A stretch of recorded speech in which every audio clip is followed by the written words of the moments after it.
ఈ రోజే అమావాస్య. శుక్రవారం. ఈ 5 తప్పులు చేస్తే కటిక పేదరికం 100%.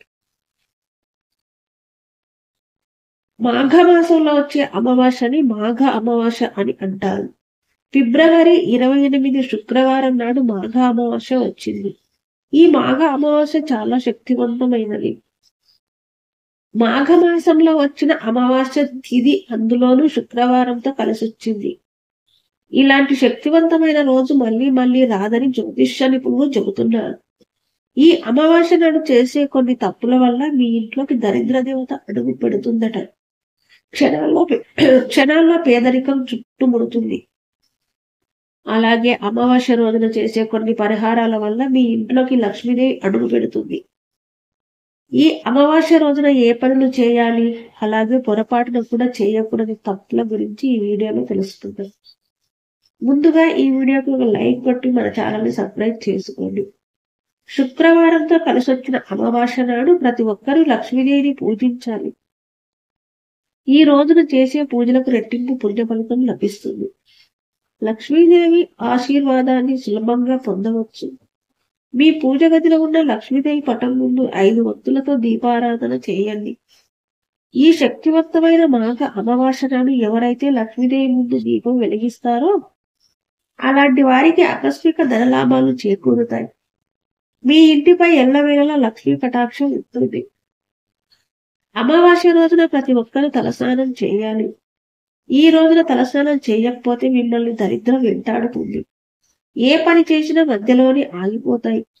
ముఖ్యంగా ఈ అమావాస్య నాడు మీ ఇంటిని ఖచ్చితంగా శుభ్రం చేసుకోవాలి. నీటిలో ఉప్పు వేసి ఆ నీటితో ఇల్లంతా శుభ్రం చేసుకోవాలి. ఇల్లంతా శుభ్రం చేయలేని వారు ఇల్లంతా పసుపు నీళ్ళని చిలకరించండి. మీ ఇంట్లో ఉన్న దుష్టశక్తులన్నీ బయటకు వెళ్ళిపోతాయి. మనలో చాలా మంది రాత్రి సమయంలో ముగ్గులు వేస్తారు. కానీ అమావాస్య రోజున మాత్రం రాత్రి సమయంలో ముగ్గులు వేయకూడదు. అమావాస్య రోజున వేసే ముగ్గులు మీ ఇంట్లోకి దుష్టశక్తులను ఆకర్షిస్తాయి. ఇంట్లో ఉన్న దైవశక్తులను నశించిపోయి మీ ఇంట్లోకి దుష్టశక్తులు అడుగు పెడతాయి. చాలా కాలంగా డబ్బు సమస్యలతో బాధపడేవారు ఈ అమావాస్య రోజున ఓం లక్ష్మీదేవి నమో అనే మంత్రాన్ని 108 సార్లు జపించండి. డబ్బుకు సంబంధిత సమస్యలన్నీ తొలగిపోతాయి. అన్నిటికన్నా ముఖ్యంగా ఈ అమావాస్య రోజున తులసిని పూజిస్తే 1,000,000 జన్మల పుణ్య ఫలితం లభిస్తుంది. తులసి మొక్కల 33 కోట్ల మంది దేవతలు నివసిస్తారు. కాబట్టి ఈ శక్తివంతమైన అమావాస్య రోజున తులసి ముందు దీపారాధన చేయండి.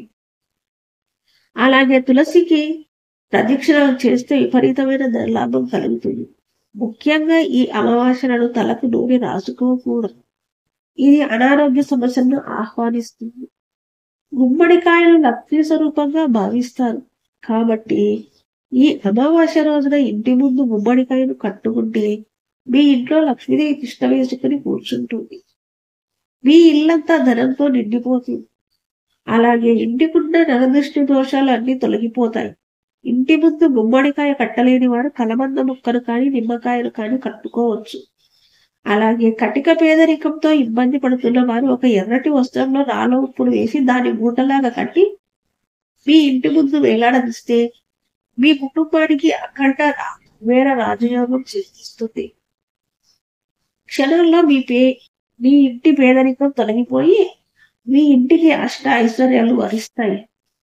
అమావాస్య రోజున పొరపాటున కూడా మధ్యాహ్న సమయంలో నిద్రపోకూడదు. లేదంటే మీ ఇల్లంతా పేదరికంతో నిండిపోతుంది. ఈ అమావాస్య రోజున భార్యాభర్తలు దూరంగా ఉండాలి. అమావాస్య రోజున మాంసాహారాన్ని తినకూడదు. అమావాస్య రోజున గోవును పూజిస్తే జీవితంలో గొప్ప స్థాయికి ఎదుగుతారు. ఆవు సేవ తల్లి సేవతో సమానంగా పోలుస్తారు. కాబట్టి ఈ అమావాస్య రోజున గోమాతకు ఆహారాన్ని తినిపిస్తే 1,000,000 దేవతల ఆశీర్వాదంతో జీవితంలో త్వరగా స్థిరపడతారు. ఎవరైతే అనారోగ్య సమస్యలతో బాధపడుతున్నారో అలాంటి వారు అమావాస్య రోజున నువ్వులతో చేసిన ఆహార పదార్థాలను తినండి. మంచి ఆరోగ్యం లభిస్తుంది. ఈ అమావాస్య నాడు ఎట్టి పరిస్థితుల్లోనూ కొత్త వస్త్రాలను ధరించకూడదు. అలాగే కొత్త పనులను ప్రారంభించకూడదు. అమావాస్య రోజున గడ్డం తీసుకోవడం, జుట్టు కత్తిరించుకోవడం, గోళ్లు కత్తిరించడం ఇలాంటి పనులను అస్సలు చేయకూడదు. ఇలా చేస్తే దరిద్ర దేవత నుంచి తప్పించుకోలేరు. పెళ్ళైన ఆడవారు ఈ అమావాస్య రోజున రావి చెట్టుకు ప్రదక్షిణాలు చేస్తే మీ భర్త సంపద విపరీతంగా పెరిగిపోతుంది. అమావాస్య రోజున రాత్రి సమయంలో పసిపిల్లలను బయటకు తీసుకురాకూడదు. ముఖ్యంగా ఈ అమావాస్య నాడు ఇంట్లో ఉన్న ప్రతి ఒక్కరూ లాలోపుతో దిష్టి తీసుకోవాలి. అమావాస్య రోజున దిష్టి తీసుకుంటే చాలా మంచిది. ఈ అమావాస్య రోజున సాయంత్రం 6 దాటిన తర్వాత మీ ఇంటి గుమ్మానికి రావి ఆకులను కట్టండి. మామిడి తోరణాలు ఎలా కడతారో అదే విధంగా ఇంటి సింహదారానికి రావి ఆకుల తోరణాన్ని కడితే మీ ఇంటికున్న గ్రహ పీడలను తొలగిపోయి డబ్బు పరంగా మీ ఇంటికి బాగా కలిసి వస్తుంది. బీరువాను లక్ష్మీ రూపంగా భావిస్తారు కాబట్టి అమావాస్య రోజున తప్పకుండా మీ బీరువాను శుభ్రం చేసుకుని బీరువా మీద కుంకుమబొట్టు పెట్టుకోండి. మీ ఇంట్లో లక్ష్మీదేవి స్థిర నివాసం ఉంటుంది. ఎరుపు రంగు వస్త్రం అంటే లక్ష్మీదేవికి చాలా ప్రీతికరమైనది కాబట్టి ఈ అమావాస్య రోజున లక్ష్మీ స్వరూపమైన మీ బీరువాలో ఒక ఎరుపు వస్త్రాన్ని పెట్టుకోండి. మీ ఇంటికి సకల శుభాలు చేకూరుతాయి. మీ ఇంటి ఆదాయం బాగా పెరుగుతుంది. అమావాస్య రోజున పొరపాటున కూడా బియ్యం, గోధుమలు అలాగే చీపురును కొనకూడదు. వీటి వల్ల మీ ఇంటికి నెగిటివ్ ఎనర్జీ ప్రవేశిస్తుంది. అమావాస్య రోజున కోపం తెచ్చుకోవడం, ఇతరులతో గొడవలు పడడం చేయకూడదు. అమావాస్య రోజు లక్ష్మీదేవిని పూజించడం, పితృదేవతలను తలుచుకుని నమస్కరిస్తే మీ కుటుంబానికి చాలా మంచి జరుగుతుంది. ఈ రోజున అన్నదానం చేయడం అలాగే వస్త్రదానం చేయడం చాలా విశేషం. ఈ వీడియో కనుక మీకు నచ్చినట్లయితే లైక్ చేయండి, షేర్ చేయండి, సబ్స్క్రైబ్ చేయడం మాత్రం మర్చిపోకండి. Thank you.